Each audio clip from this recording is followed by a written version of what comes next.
자, 이제 부동산 속성 보겠습니다. 요거는 이제 10분의 0이라 그랬죠. 10분의 0이어서 뭐 그렇게 비중이 큰 것은 아닌데 한 번 정도는 이제 말씀을 드려요. 부동산 속성이 이제 부동산이 원래 갖고 있는 성질이라는 의미인데요. 여기 이제 공간성이라는 게 있죠. 다음에 이제 넘어가 보세요.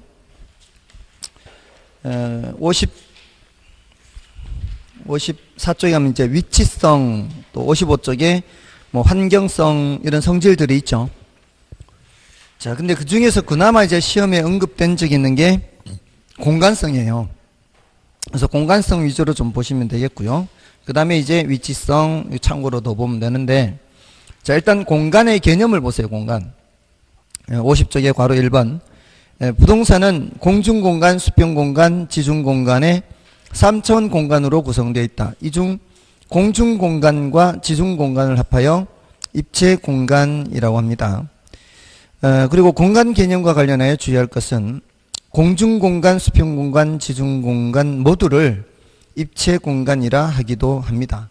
그러니까 그런 표현들이 나왔을 때 셋 모두 다를 입체공간이라 할 수도 있고 공중공간과 지중공간 요거를 입체공간이라 할 수도 있다. 그렇게 기억하시면 되겠고요. 그 다음에 괄호 3번에 입체공간으로서의 부동산은 법률적 개념, 경제적 개념인 동시에 기술적 개념이기도 합니다. 자, 요 소리는 복합 개념에 따라 보라 이런 뜻입니다. 물리적인 측면에서만 보지 말고 복합 개념에 따라. 그래서 따라서 공간에서 창출되는 기대 이익의 현재 가치를 부동산 가치로 본다면 이는 부동산을 단순히 물리적 측면뿐만 아니라 경제적 측면을 포함해서 복합적 측면에서 파악한 것이다. 이렇게. 다음에 이제 괄호 4번은 뭐 별로 중요한 건 아니고요. 괄호 5번, 6번 요거는 뭐 여러분이 읽어보셔도 되겠습니다. 우리나라 현행 지적제도가 수평지적제도라는 건 아십니까? 우리나라는 이제 입체적인 공시 기능이 좀 약해요. 수평지적제도라서. 다음에 이제 오른쪽 페이지에 이제 토지 소유권의 공간적 범위를 좀 보겠습니다. 자, 이 토지 소유권의 공간적 범위는 일단 먼저 괄호 2번을 보세요. 괄호 2번에 보시면 민법 212조 얘기가 나오죠. 자, 여기서 토지 소유권의 범위는 정당한 이익이 있는 범위 내에서 토지 상하에 미친다 이렇게 돼 있죠. 자, 여기서 정당한 이익이 뭔지, 범위 내가 뭔지, 자, 이런 것들을 좀 체크를 해야 돼요. 정당한 이익이라는 것은 그는 그때 달라요 이렇게 해석해야 돼요. 정당한 이익이 있는 범위 내에서. 그러니까 정당한 이익이라는 범위는 추상적 개념이거든요. 근데 그 시대나 장소에 따라서 달라질 수 있기 때문에 최종적으로는 어디에서 판단하게 되는가 하면은 법원에서 판단해요. 그게 이제 괄호 3번에 나오는 거예요. 정당한 이익이 있는 범위 내에서 그 상황에 미친다. 정당한 이익은 추상적 개념으로서 시대나 장소에 따라 그 범위가 달라질 수 있으며 그 범위가 법원의 판단에 의해 결정될 수도 있습니다. 최종적으로는 어디서 판단한다 보면 돼요? 법원이에요. 최종적으로는. 우리 민법 212조는 1960년도에 우리 민법이 처음 시행될 당시의 법조문이나 지금 현재 법조문이나 토시 하나 틀리지 않고 똑같아요. 그럼 1960년 당시의 정당한 이익의 범위하고 지금의 정당한 이익의 범위는 다르겠죠. 1960년도에는 아파트라는 게 없었죠. 그때 상하로 이용할 수 있는 범위, 지금 상하로 이용할 수 있는 범위 당연히 다르겠죠. 그렇게 다르다 이 말입니다. 그 다음에 토지 소유권은 정당한 이익이 있는 범위 내에서 상하에 미치죠. 범위 내에서 상하에 미치기 때문에 범위 밖에까지는 그 힘이 미치지 않는다는 것이고요. 그리고 토지 소유권은 정당한 이익이 있는 범위 내에서 토지 상하에 미치죠. 위아래 모두 다 미치는 거죠. 그래서 입체적으로 규정하고 있습니다. 자, 일단 이렇게 우리 민법상 토지 소유권의 공간적 범위는 그렇게 되어 있고요. 다음에 이제 권리 측면에서 공중권, 지표권, 제압권 이렇게 나누고 있죠. 자, 이것은 이 공간성을 파악을 할 때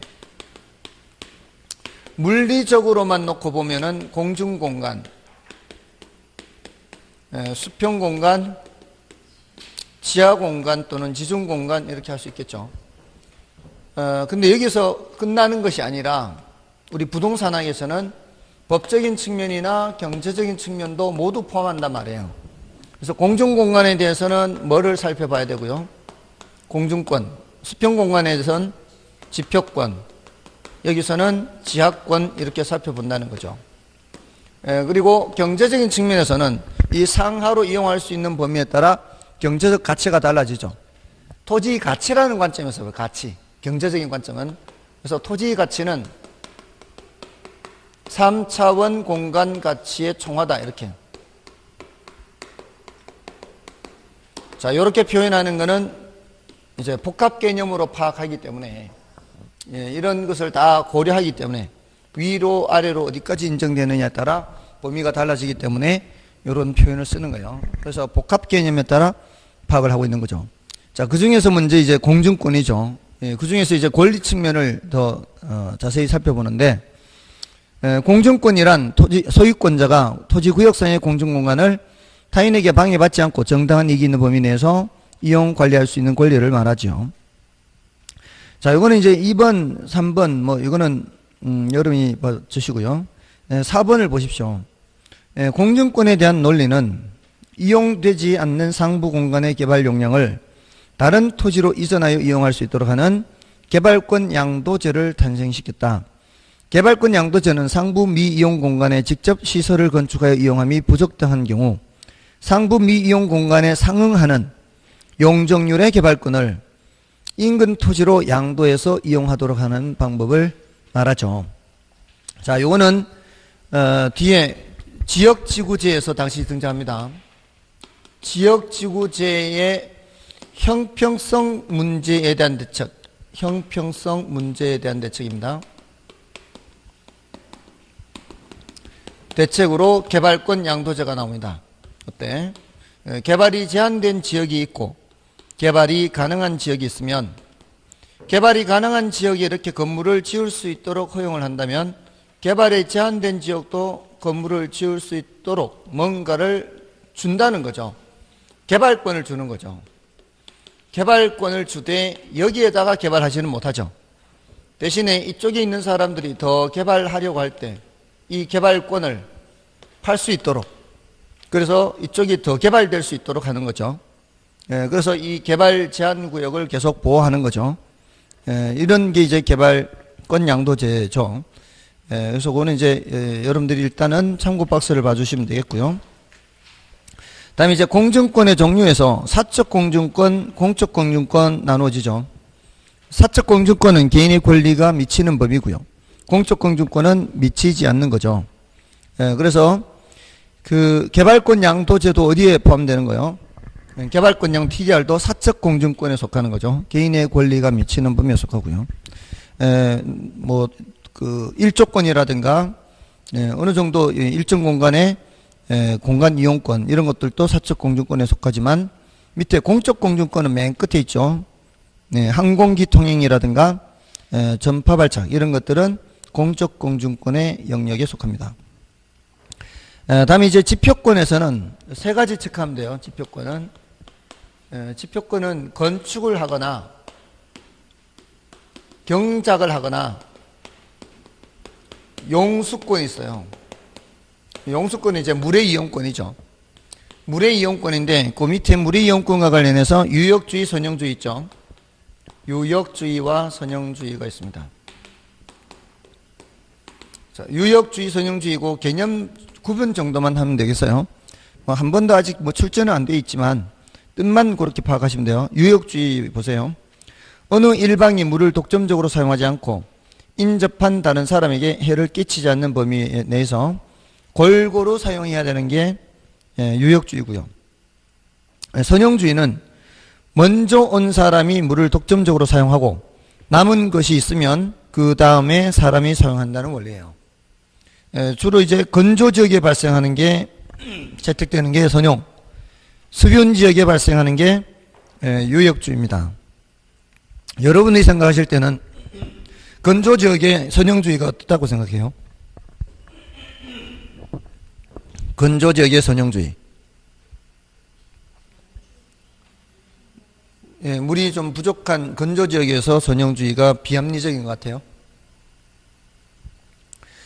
이게 수변 지역에서는 유역주의, 건조 지역에서는 선용주의가 그 나름대로의 합리성을 갖고 있는 거예요, 사실은. 건조 지역에서 유역주의처럼 해버리면은 골고루 다 죽어요. 물이 부족하잖아요. 물이 부족한 지역에서 이제 오아시스 같은 곳이에요. 여기도 물되고 저기도 물되고 다 정착해가지고 골고루 물을 다 나눠 써버리면은 물이 한정되죠. 농작물 다 제대로 기를 수가 없죠. 골고루 다 죽을 수 있어요. 그러니까 일부 정착한 사람들만 정착할 수 있고요. 나머지는 더 이상 정착할 수가 없는 거죠. 지나가면서 물을 얻어갈 수는 있겠죠. 지나가면서 물을 얻어갈 수는 있지만 여기서는 이제 더 이상 정착하기는 쉽지 않죠. 사막지대라 물이 농작물을 기르기가 쉽지 않죠. 그래서 이스라엘 같은 경우에 농업이 굉장히 발달한 것이, 이스라엘의 농업이 굉장히 발달했어요. 첨단 기술도 발달했지만 농업도 굉장히 발달한 게, 걔네들은 사막지대가 많잖아요. 거기에 이제 농사를 해야 되잖아요. 그러면 물을 주면 이게 물이 한도 끝도 없죠. 다 빠져나가 버리니까. 그러니까 물을 어떻게 줘야 되는가 하면은 딱 알맞은 시점에 알맞은 양만큼을 계속 주기적으로 줘야 되는 거예요. 물이 밑으로 빠지지 않고 그때 이 뿌리가 물을 흡수할 수 있게끔. 그러니까 굉장히 첨단 농법으로 이렇게 농사를 짓는 거죠. 그러니까 이제 농사가 발달할 수밖에 없죠. 걔네들은 컴퓨터로 제어하는 거죠. 농사가. 이제 점점 그렇게 되어가고 있죠. 농사라는 게 점점 컴퓨터로 제어하는 시스템으로 되어가고 있어요. 이미 인삼을 공장에서 생산하고 있어요. 인삼밭에서 하는 게 아니고 공장식으로 해서 인삼을 재배하고 있다고요. 지금 이미 그러고 있어요. 아무튼 유역주의와 선용주의는 그런 차이가 있습니다. 우리나라는 이제 습윤 지역이라 유역주의 입장이 있다 이렇게 보면 되고요.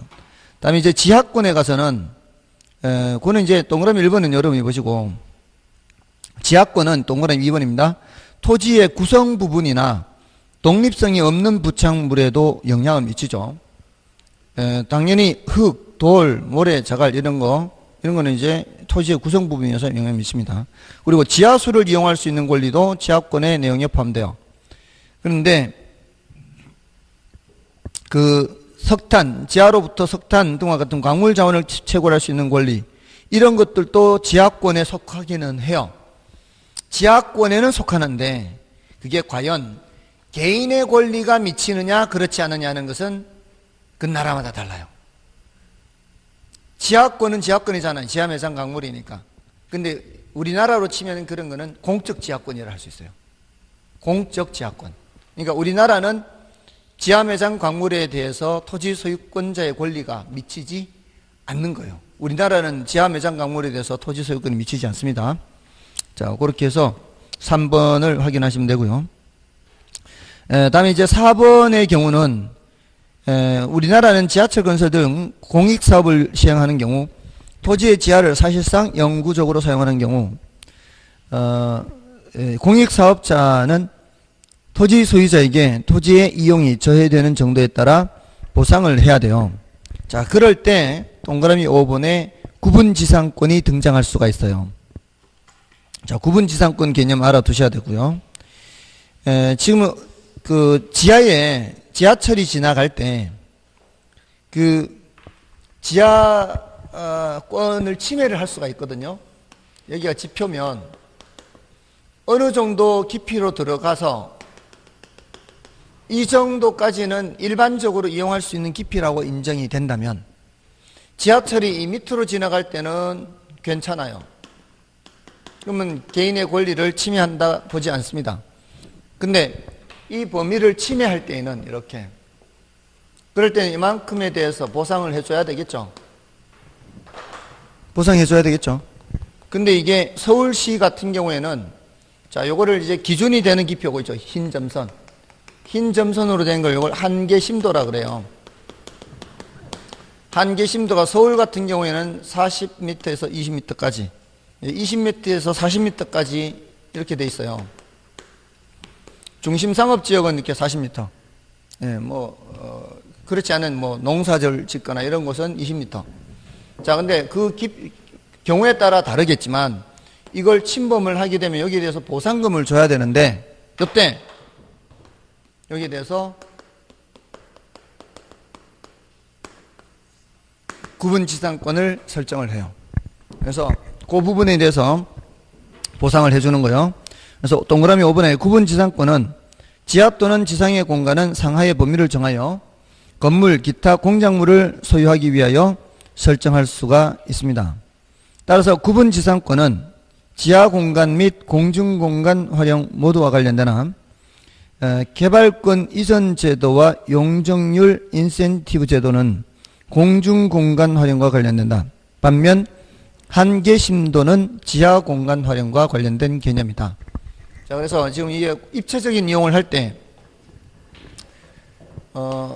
TDR, 아까 개발권 양도 제도, 용적률 인센티브 제도.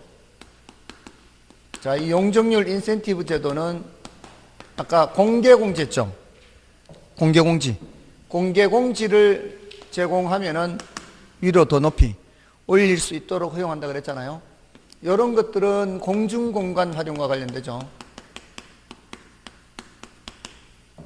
근데 구분지상권, 요거는 뭐와 관련된다고요? 지하도 관련되고 공중도 관련되고 다 관련되는 거예요. 한계심도는 지하 공간만 관계되겠죠. 오케이. 구분지상권은 위아래 다 관계되는 거예요. 조심해야 돼요. 저 자칫하면 까먹어요. 구분지상권 이렇게 돼 있으니까 지하는 관련 없고 지상만 관련돼 있다 이렇게 착각할 수가 있어요. 조심해야 돼요. 구분지상권. 자, 그럼 됐고요. 자, 나머지는 이제 넘어가시면 이제 위치성이라는 게 있는데, 그 위치성은 이제 위치 개념은 이제 여러분이 읽어보시면 돼요. 상대적 위치, 절대적 위치에서. 근데 조심해야 되는 거는 그 밑에 2번에 접근성과 부동산의 가치예요. 54쪽에. 자, 우리 접근성이 좋다 그러면은 대체로 부동산 가치가 올라가는 거예요, 내려가는 거예요? 올라가는 거죠. 접근성이라는 개념도 좀 알아두시고요.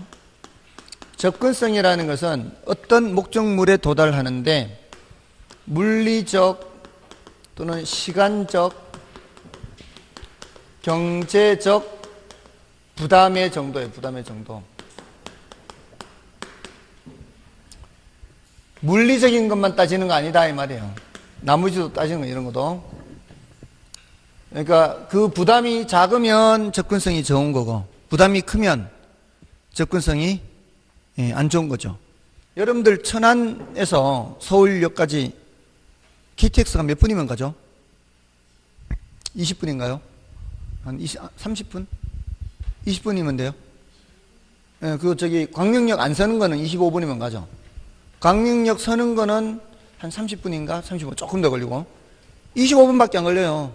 서울역까지. 그러면은 그 서울역 근처에 직장이 있는 사람들은 천안역 KTX역에서 금방이에요. 이제 여유만 있다면 그게 비용 요게 어떤 시간 경제적 물리적으로는 거리가 멀지만 시간적으로는 얼마 안 돼요. 문제는 이제 경제적인 부담이죠. 이게 만약에 경제적 부담도 그렇게 예를 들어 통근하는 사람들은 좀 싸게 할 수 있거든요. 그게 주거비 부담에 비해서 크지 않다면 거기에 사는 것도 괜찮을 수 있죠. 시간 얼마 안 걸려요. 금방. 여기서 대전에서 대구까지도 40분밖에 안 걸려요. KTX 40분밖에 안 걸려. 그러니까 굉장히 가까워요. 그러니까 꼭 그 서울 시내에서 친구 만나러 가는 시간 정도밖에 안 걸릴 수 있어요. 그러니까 그렇게 따지면은 접근성이라는 거를 이 물리적인 것만 따지면 안 된다는 거죠. 이런 걸 다 따져야 되는 거죠. 이게 접근성 개념이에요. 그럼 접근성이 좋다 그러면은 대체로는 어때요? 대체로 가치가 올라가는 게 일반적이다. 그죠? 근데 반드시 그런 게 아니라 여기서 접근의 대상을 봐야 돼. 접근의 대상. 접근성이 좋은데 장례식장의 접근성이 좋아요. 그러면 안 되잖아요. 혐오의 대상이나 또는 위험의 대상일 때는 안 되죠. 그 다음에 접근의 정도를 봐야 돼요. 시장 가까이 있으면 좋아요, 그렇지 않아요? 시장 가까이 있으면 좋죠. 근데 너무 가까이 있어서 시장 안에 주택이 있어. 그러면 안 될 거 아니에요. 접근의 정도. 너무 지나치게 가까워도 안 된단 말이에요. 시장 안에 주택, 시장 안에 주택. 저 여기 살아봤어요. 여기 살아봤는데, 정말 편해요. 그냥 일어나서 바로 옆에 이제 바로 옆집이 저기 모퉁이 집인데, 모퉁이 집 돌면은 바로 이제 뭐 야채 가게, 뭐 과일 가게 다 있어요. 뭐 냉장고가 필요 없어. 그냥 바로 나가서 그냥 사서 먹으면 돼. 근데 문제는 이제 일요일 같은 때 뭐 행사하잖아요. 와가지고 막 그 무슨 오픈 행사하고 막 하루 종일 막 떠들잖아요. 그게 쉴 수가 없는 거지. 이런 시장 안의 주택이나 지나치게 대로변에 가까운 주택. 이건 접근성은 좋은데 너무 시끄럽잖아요. 이런 것들이 별로 안 좋은 거죠. 그래서 이거 질문할 때 조심해야 돼요. 혐오나 위험의 대상이 아니라면 접근성이 좋을수록 가치가 높다. 틀린다고요. 혐오나 위험의 대상이 아니잖아, 얘는. 혐오나 위험의 대상이 아니라 할지라도 지나치게 가까우면 안 좋을 수 있다. 이렇게 가야 돼요. 아시겠어요? 혐오나 위험의 대상이 아니라면 무조건 가까이 있을수록 좋은 게 아니고, 위험이나 혐오의 대상이 아니라 해도 너무 가까이 있으면 안 좋을 수 있다는 거예요. 됐나요? 자, 그 얘기예요. 더 이상 얘기 안 해도 됩니다. 이거는. 자, 이렇게 하고요. 자, 이제 수요 공급을 조금 들어가겠습니다. 이제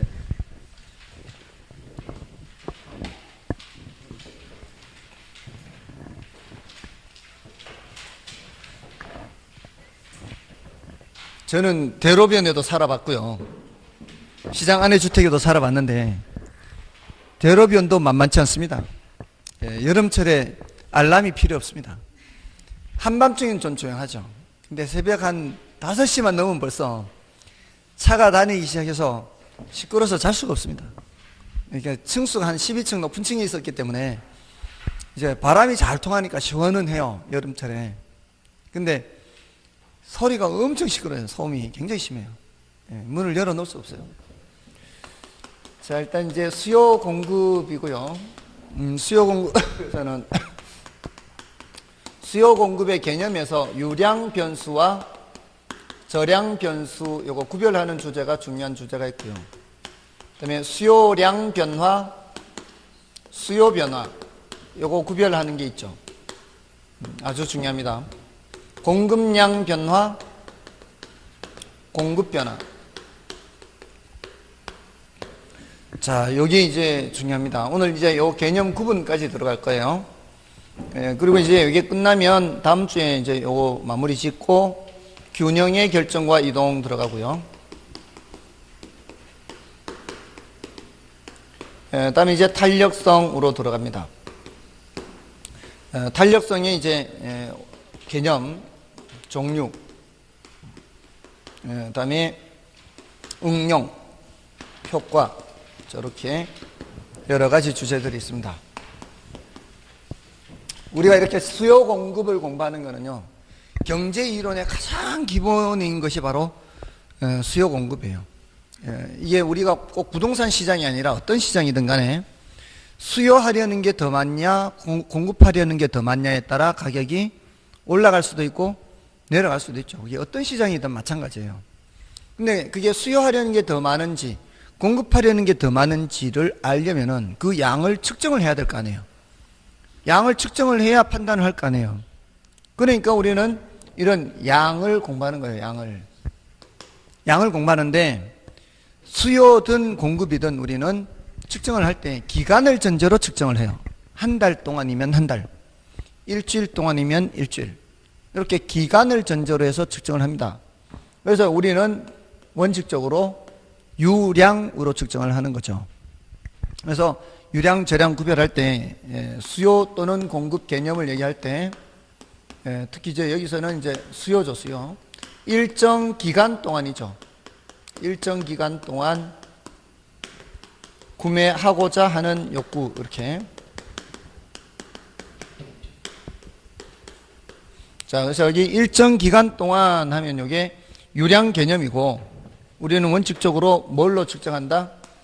유량으로 측정한다. 원칙적으로. 예외적으로 뭐로 측정하는 거예요? 저량으로. 일정 시점을 전제로 측정하는 것이 저량. 일정 기간을 전제로 측정하는 것이 유량. 이렇게 되고요. 다음에 이제 구매하고자 하는 했다는 얘기는, 이게 샀단 얘기예요? 살 거란 얘기예요? 살 거란 얘기죠. 이거는 사전적 개념이에요. 이것도 사전적 개념으로 측정하는 이유는, 물건을 사버린 사람은 가격에 더 이상 영향을 미칠 수 없기 때문에요. 이걸 잘 받아들이셔야 돼요. 저도 예전에 공부할 때 이런 것들을, 기본 가정을 잘 못 받아들여서 그때 이해하기가 굉장히 힘들었어요. 아니, 사려는 양을 어떻게 측정을 할 수 있어? 샀는 양이면 측정을 하는 게 쉽지만 사려는 양이면 어떻게 측정하지? 그러니까 측정하는 게 쉽지는 않죠, 물론.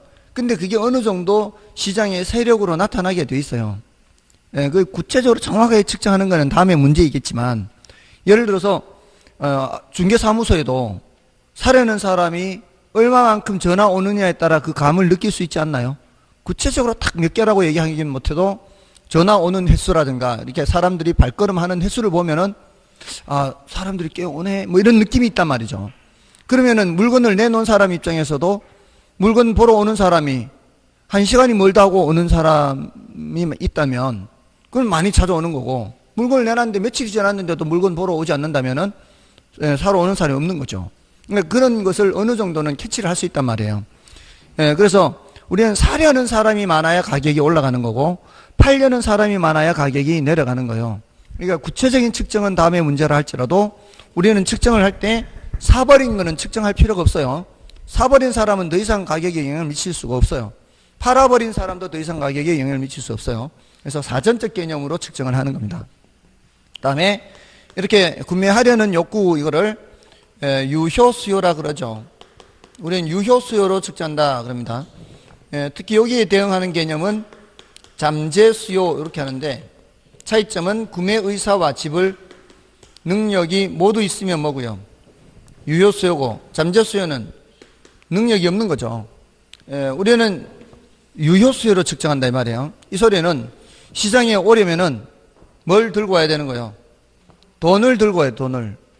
돈 들고 오지 않으면 아무 의미가 없는 거죠. 근데 굳이 이런 표현을 쓰는 이유가 뭐예요? 부동산은 특히 고가성 때문에 자금의 유용성 여부에 따라 영향을 많이 받죠. 얼마나 대출받기가 쉽냐, 여기에 따라서 자금의 유용성이 높아지면은 잠재 수요가 뭐로 바뀔 수도 있어요? 유효 수요로 바뀔 수가 있죠. 이 능력에 대출받는 것도 포함시키기 때문에 그래요. 고가성 때문에. 그래서 일단 개념은 구분하되, 시장에 올 때는 뭐 들고 와야 되는 거예요? 돈을 들고 와야 돼요. 공급자는 뭐 들고 와야 되고요? 물건 들고 와야 되고요. 자, 그래서 유량으로 측정하고, 사전적 개념으로 측정하고, 유효 수요로 측정한다. 자, 여기서 제일 중요한 게 요거라고요. 유량하고 뭐하고 비교하는 거? 저량하고 비교하는 겁니다. 요거는 일정 시점을 전제로 한 거예요. 저량은. 유량은 일정 기간을 전제로 측정해서 요 항목들을 구별할 수 있어야 돼요. 자, 그러니까 우리 교재에 보시면은 60쪽에 참고 박스 있죠. 자, 거기에 유량 변수 해서 수요와 공급, 소득이 대표적인 유량 개념이죠. 소득이, 이게 근로소득이든 임대소득이든 이자소득이든 소득은 다 무슨 개념? 유량 개념이라고요. 그 다음에 신규 주택 공급량, 새로 주택을 지어서 공급하는 것은 유량으로 측정하는 거고, 그 다음에 주택 거래량, 임대료 수입도 소득과 같은 개념이잖아요. 자, 그러니까 전부 다 무슨 개념? 유량 개념이고요. 그 다음에 저량 개념은 그 밑에 순자산, 재고량, 주택 재고량은 중고주택 공급량과 같다라고 보시면 돼요. 중고주택. 이미 지어져 있는 주택 있죠. 이미 지어져 있는 주택은 주택 재고량, 중고주택 공급량과 같습니다. 그리고 가격. 다음에 이제 뒤쪽으로 하면 좀 중요도가 낮아요. 국부, 외환보유액, 통화량, 요런 것들은 좀 중요도가 조금은 낮고요. 순자산은 뭐에서 뭐를 뺀 거예요? 제일 앞에 있는 순자산은 자산에서 부채를 뺀 거거든요. 자산에서 부채를 뺀 게 순자산이에요. 그러니까 자산도 절약 개념, 부채도 절약 개념, 그 순자산도 절약 개념, 다 절약 개념이란 말이죠. 자, 그렇게 봐주시고요. 가장 손쉽게 파악할 수 있는 방법이 한 달에 얼마 이렇게 말을 집어넣어 보라 그랬죠. 한 달에 소득이 얼마예요? 말이 돼요, 안 돼요? 한 달에 소득 얼마예요? 말 되죠? 그럼 무슨 뜻이에요? 유량이란 얘기죠. 한 달에 인구가 몇 명이에요? 말이 안 되죠? 말이 안 되면 절량, 말이 되면 유량. 이렇게 판단하면 제일 쉬워요. 근데 말을 해서 헷갈리면은 되는지 안 되는지 잘 모르면 그때는 패스하면 되는 거예요. 무시. 그 이제 통화량이 어려운 게 그거예요. 한 달에 통화량이 얼마예요?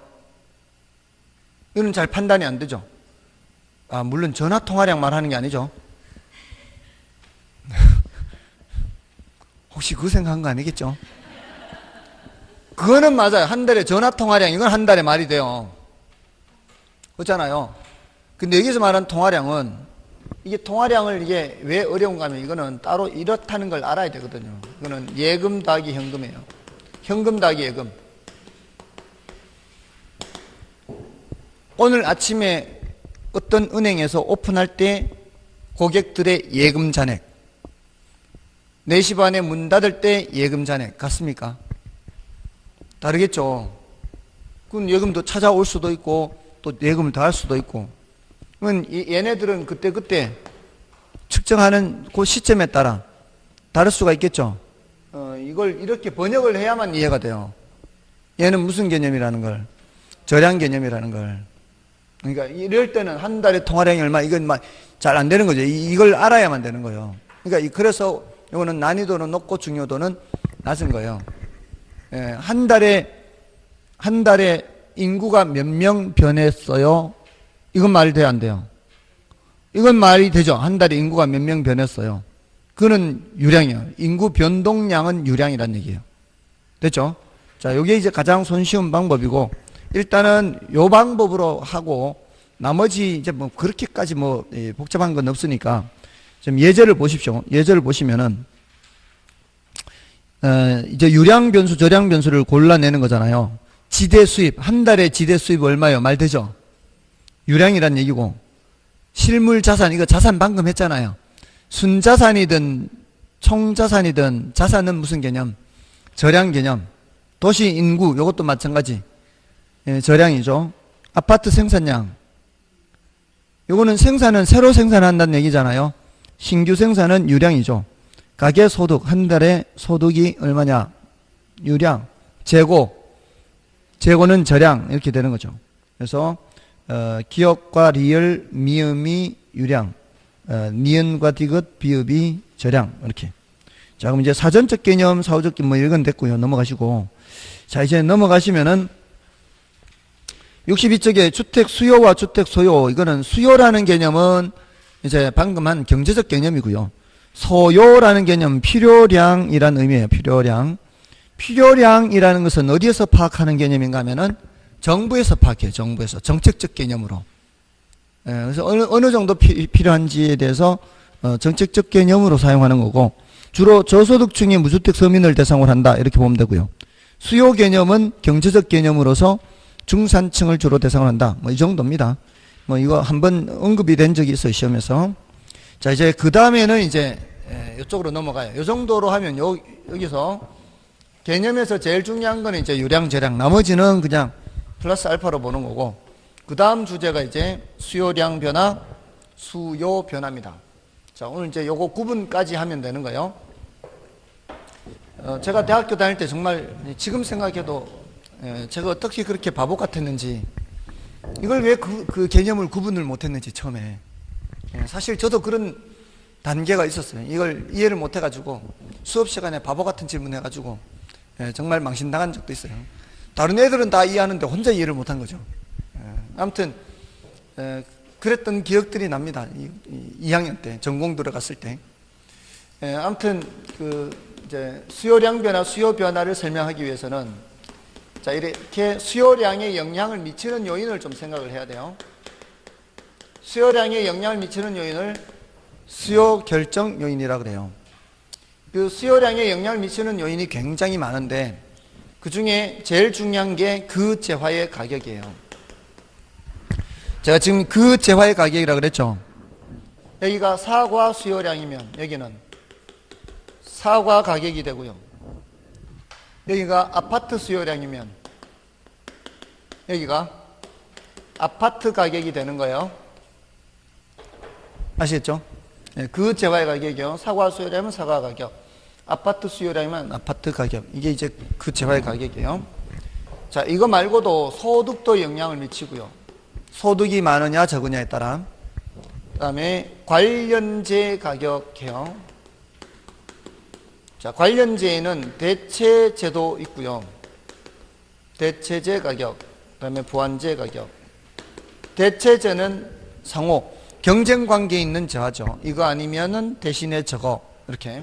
근데 보완재는 함께 상호 보완적이어서 뭐 어떤 거를 구매를 하면 다른 것도 함께 구매하는 재화가 보완재예요. 우리가 접하는 재화 중에 압도적으로 많은 거는 대체재예요. 그래서 대체재를 좀 더 신경 쓰시면 돼요. 대체재가 훨씬 더 시험에 자주 등장하고 실제로 우리 생활에도 대체재가 훨씬 많이 관찰돼요. 그러니까 요 대체재를 더 주의하시고요. 자, 지금까지는 제가 이렇게 세 가지를 앞에 내세웠었어요. 11월, 12월, 1월, 2월 수업 때. 근데 여기 이제 가격 상승 또는 하락에 대한 예상 또는 기대 이렇게 표현합니다. 예상 또는 기대. 자, 여기까지 기억해야 돼, 이제. 나머지는 이제 됐습니다. 이거는 뭐, 기호도 있고, 또 식구수, 우리 국가 전체로 보면 인구, 등등등. 수요량에 영향을 미치는 요인이 굉장히 많죠. 자, 이런 것들 다 뭐라고 한다고요? 이런 것들을 수요 결정 요인 해요. 수요 결정 요인. 수요 결정 요인. 다 수요 결정 요인이에요. 자, 그러니까 가격이 변했을 때 수요량 변해요, 안 변해요? 변하죠. 소득이 변했을 때 수요량 변하고요. 네, 관련재 가격이 변해도 수요량 변해요. 자, 이렇게 다 수요량이 변해요. 근데 자, 이런 여러 가지 수요 결정 요인 중에서 요 가격이 변해서 수요량이 변할 때는 뭐라고 부른다고요? 이때는 수요량 변화라고 불러요. 부를 때 가격이 변해서 수요량이 변할 때는 수요량 변화라고 양자를 붙여주고, 소득이 변해서 수요량이 변하거나 관련재 가격이 변해서 수요량이 변하거나 가격 외의 나머지 요인들이 변해서 수요량이 변할 때는 뭐라고 불러준다? 수요 변화라고 불러준다는 거예요. 자, 이게 이제 아주 중요한 차이예요. 수요량 변화는, 자, 말로 할 때요. 수요량 변화는 뭐가 변하는 거라고요? 그 재화의 가격이 변했을 때 수요량 변화. 그 재화의 가격 외의 요인이 변하면 무슨 변화?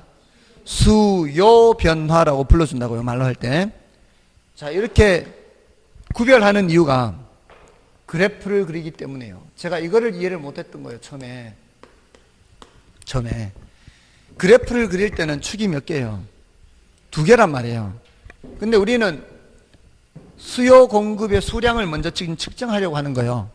그러니까 수량은 반드시 여기 한쪽에 표시를 해야 돼요. 수량은.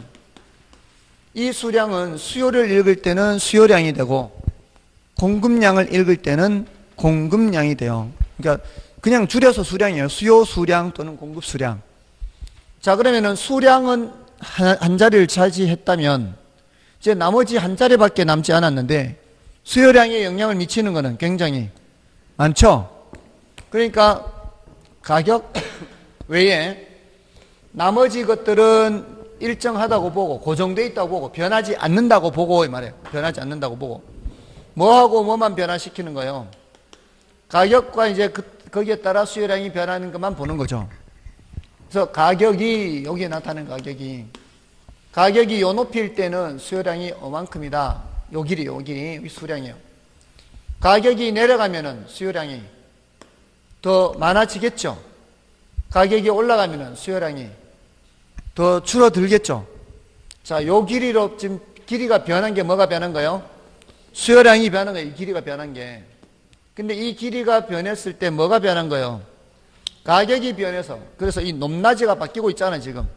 이 높낮이가 바뀌면서 길이가 변하는 거는 무슨 변화?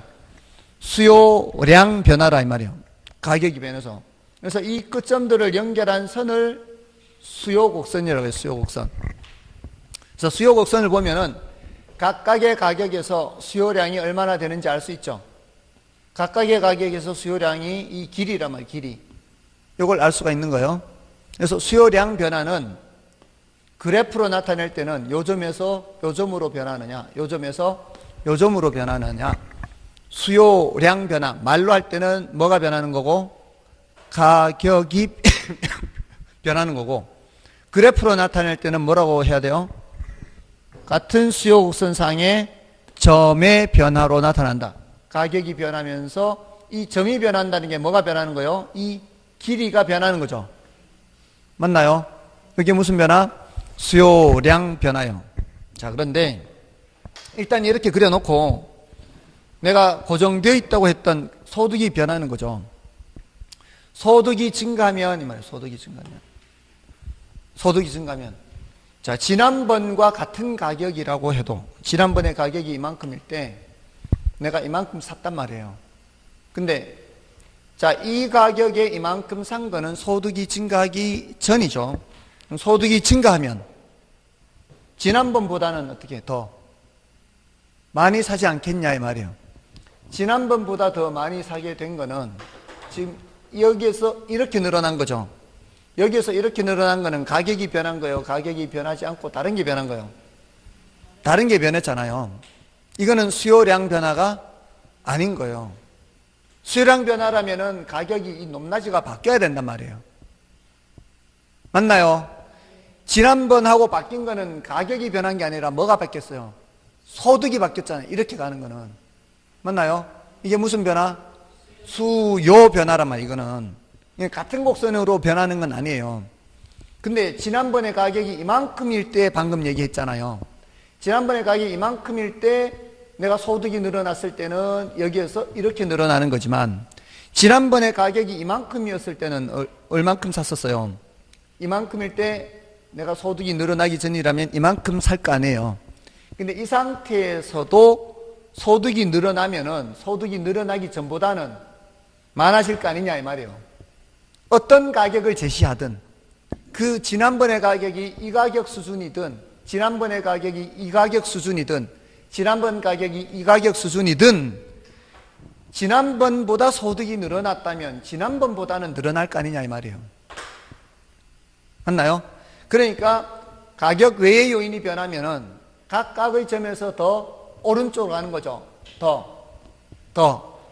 이렇게 가면은 이 오른쪽 끝점을 연결하면 이거는 소득이 어떻게 됐을 때의 수요곡선? 소득이 늘었을 때의 수요곡선이다 이 말이에요. 자, 그러니까 지금 요게 수요 변화를 지금 그린 거예요. 수요 변화. 그러니까 수요량 변화와의 차이점이에요. 그러니까 말로 할 때는 아까 수요량 변화는 뭐라 그랬어요? 말로 할 때는 그 재화에 가격이 변하는 거다. 수요 변화는 그 재화에 가격 외의 요인이 변하는 거다.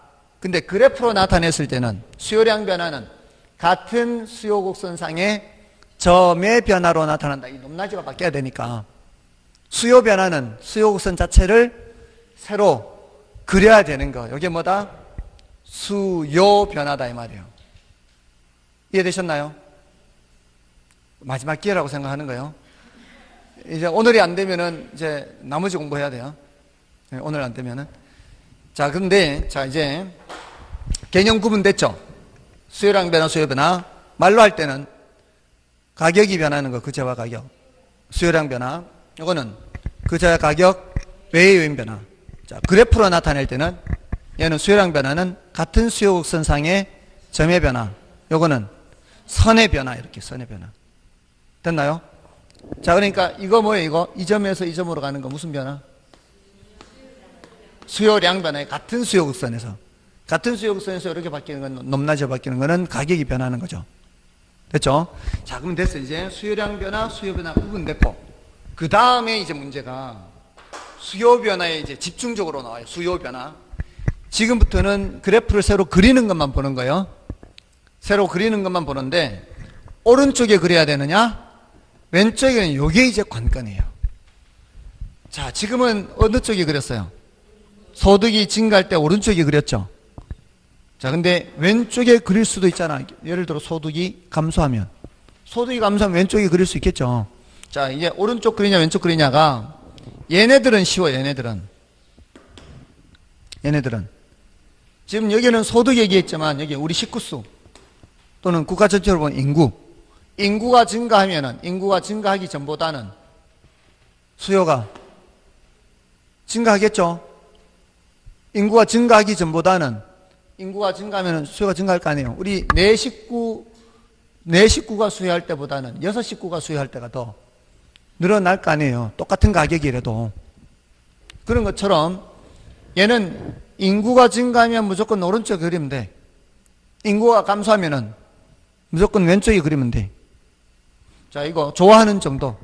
내가 더 좋아하게 됐으면 어느 쪽에 그리면 돼요? 오른쪽에. 좋아하는 게 줄어들었으면 왼쪽에 그리면 돼요. 얘네들은 안 어렵단 말이에요.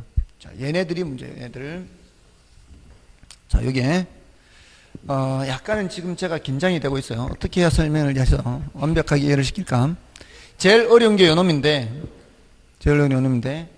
자, 요 두 놈을 이제 먼저 말씀을 드릴게요. 요 두 놈을. 소득의 경우는 조금 전에 소득이 증가하는 거 했죠.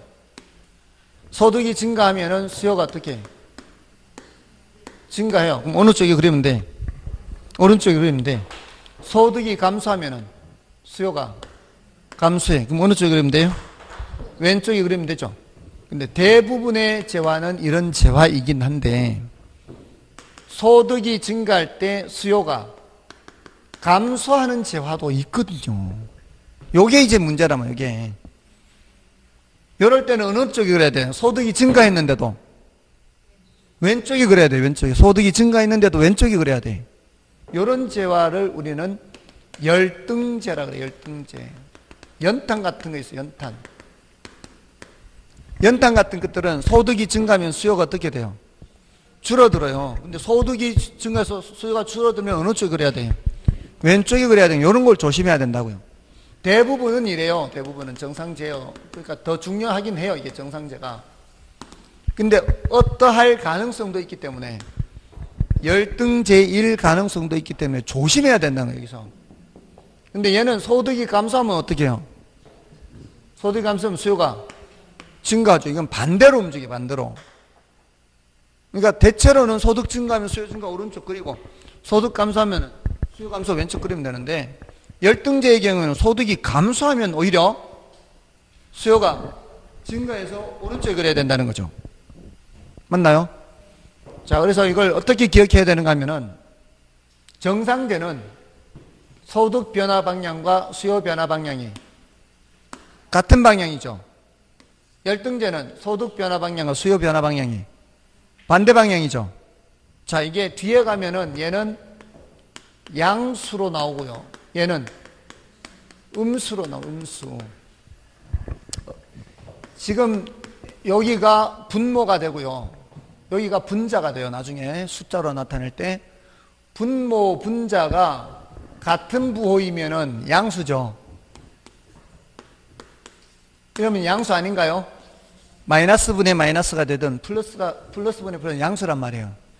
근데 여기서는 이게 분모, 이게 분자란 말이에요. 이 플러스 분의 마이너스가 되거나 마이너스 분의 플러스가 되면은 양수가 아니라 음수가 된단 말이에요. 그래서 이렇게 기억하시라고요. 정상제는 비례, 양수. 열등제는 반비례, 음수. 이렇게 기억해야 돼요. 그거는 대체제 관련 이제 보완제에서도 조금 연결되는데요. 그거 이제 좀 이따 하고, 자, 소득에서 이거 조심해야 되고, 일단. 그 다음에 이제 예상. 수요자들이 가격 상승을 예상할 때, 또는 가격 하락을 예상할 때, 어떤 행동을 할 거냐, 그거 보는 거예요. 여러분들이 이제 수요자예요. 앞으로 가격이 올라갈 거라고 예상하면 여러분들 어떤 행동해요? 올라갈 것 같으면은 지금 사야 되지 않나요? 수요를 증가시킵니다. 하락 예상하면은 수요가 감소하죠. 맞나요? 자, 지금 여기서 이 예상은 그 재화 가격에 대한 예상이에요. 그 재화 가격. 자, 여기서는 사과예요. 사과를 열을게요. 사과를 사러 갔어요. 요만큼 사려고 갔어요. 요만큼 사려고 갔는데 이 바구니에 담는데 점원이, 직원이 다음 주에는 가격이 올라갈 것 같다는 말을 하는 거예요. 다음 주에는 가격이 올라갈 것 같아요. 그럼 어떻게 해야 돼요? 더 많이 사는 거죠. 더 많이 샀죠? 사과 가격이 변했어요? 안 변했어요? 사과 가격은 그대로인데 더 올라갈 것 같다라는 말에 더 담은 거지. 가격이 하락해서 더 담은 거 아니죠? 이거는 수요량 변화예요. 수요 변화예요. 수요 변화라고요. 가격은 그대로 있는데 올라갈 것 같다는 예상 또는 기대가 변한 거예요. 그러니까 이쪽으로 오는 거예요. 얘가 아니고. 아시겠죠? 그래서 세로의 수요 곡선을 오른쪽에 그리는 거라고요. 근데 이것도 마찬가지. 자, 담고 있는데 다음 주에는 가격이 내려간대. 다음 주에 가격이 내려간대. 그러면 일주일 것만 사고 빼놓고 이렇게 할 거 아니에요. 지금 가격이 변한 건 아니잖아요. 그런데 지금 행동이 변하는 거예요. 그 예상 기대에 의해서. 그래서 이건 수요량 변화가 아니라 수요 변화. 왼쪽에 그래요. 왼쪽. 자, 근데 이거는 수요자들만 예상하는 게 아니에요. 공급자들도 예상을 해요. 공급자들이 예상할 때 한번 행동을 볼까요? 가격이 올라갈 것 같으면 어떻게 해? 공급을 지금 여기서 저를 멀뚱히 살펴보시는 분들은 늘려야 되는 거 아닌가 이 생각하는 거죠. 혹시 건축업과 관련돼 있어요? 이런 늘려야 된다고 생각하는 사람 분명히 있어요. 왜냐하면 주택은 생산하는데 시간이 많이 걸려요. 그러니까 앞으로 올라갈 것 같으면 미리부터 딱 준비를 해서 이렇게 해야 돼. 그거를 공급이라고 착각을 하는 거예요. 그거는 공급이 아니에요. 공급은 시장에 물건을 내놔서 사람들이 살 수 있는 상태로 해야 그게 공급이에요. 내가 준비하고 있는 거 가지고는 아직 공급이 아니에요. 공급이라고 하려면 사람들이 살 수 있는 상태로 딱 만들어 놔야 그게 공급이에요. 자, 그리고 그런 행동을 미래의 행동을 묻는 거예요? 지금 행동을 묻는 거예요? 지금 행동을 묻는 거예요. 앞으로 가격이 올라갈 것 같을 때 물건 갖고 있는 사람 입장에서 지금 행동을 묻는 거예요. 지금 내놨던 물건도 어떻게 해야 돼? 걷어들여야 된다고. 그리고 더 많이 앞으로 팔기 위해서 미리부터 준비는 하고 있어야겠지. 내놓는 건 언제 내놓는 거예요? 올라갔을 때 내놓는 거죠. 지금 행동을 묻는 거예요. 지금 시장의 물건을 어떻게 할 거냐? 준비하는 거는 공급이 아니라고요. 물건을 내놔야 그게 공급이라고. 그건 가격이 올라갈 것 같은 상황에서는 내놨던 것도 걷어들여야 된다 이 말이에요. 지금 하락할 것 같으면은 빨리 팔아야지. 내려가기 전에 얼른 팔아야지. 공급이 증가한다고요. 아시겠죠? 사람들이 제일 많이 헷갈려하는 게 이 부분이에요. 제일 많이 헷갈리는 게 공급이 늘어나는 게 아니에요. 가격 상승 예상할 때 준비는 미리 할 수 있어. 준비는 미리 할 수 있지만 내놓는 거는 지금 내놓는 게 아니라 나중에 내놓는 거예요. 지금은 어떻게 되냐를 묻는 거예요. 지금은 공급이 줄어드는 거예요. 됐죠? 자, 근데 요거 관련자 요거 좀 안타깝게 지금 시간이 좀 모자라요.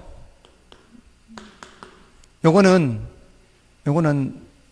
다음에 하겠습니다. 지금 너무 많이 할 것 같아. 어차피 다음 주에 이거 복습을 할 거니까 여기에서도 소득에서처럼 대체재 가격, 대가비, 이 비례 같은 방향이 나오고요. 보완재 가격에서 반비례 나와요. 여기 정상재 비례, 열등재 반비례 했던 것처럼 똑같은 원리로 나오거든요. 요것만 틀리지 않으면은 틀릴 게 없어요. 아무튼 요 정도까지만 하고요. 교재에서 체크하는 것도 다음 주에 할 거니까 일단은 여기까지만 하겠습니다. 생각보다 지금 좀 시간이 많이 가서 됐나요? 오늘 처음 들으신 분들은 하실만 했나요? 하실만 했으면 다행이고 혹시라도 이해 안 되는 부분이 있으면 바로 질문을 하셔야 됩니다. 더 이상 자세히 설명드릴 수 있는 기회가 없기 때문에 모르는 것들을 바로 질문하시기 바랍니다. 아무튼 여기까지 하겠습니다. 애썼습니다. 감사합니다.